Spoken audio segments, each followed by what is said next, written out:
Shri Swami Samarth. Blouse शिवाय घेतलाय आणि आता ही बॅगची डिझाईन आहे. साड्या जे डिझाईन करतात त्यांना कोणी वाढव डोकं लावायला लावले मला काहीच कळत नाहीये. तुम्ही फक्त आहे ना ब्लाऊज प्लेन तरी द्या, नाही तर पूर्ण डिझाईनचा द्या. आता हे जे ब्लाऊज शिवतो ना आम्ही, आमच्या पार डोक्याचं आहे ना खोकं झालंय. आता याला दिली अशी बॅगची डिझाईन, पाठीमागून हुक करायची. आता जी वयस्कर महिला आहे तिला पाठीमागचे हुक चांगले वाटते का? आणि तिला तर डिझाईन आहे ना ही पाठीमागूनच पाहिजे. मग ती पैसे दिलेत तर पूर्ण ही डिझाईन पण आली पाहिजे. आता आम्ही तरी काय करावं सांगा बरं. आता हे असं आहे ना विचित्र दिसतंय.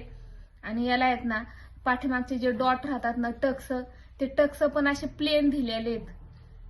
कोणी वाढाव डोकं लावायला लावलं होतं यांना? आमचं आम्ही मारले असते ना टक्स, तुम्हाला कोणी प्लेन द्यायला लावले होते? खरं आहे का नाही सांगा बरं.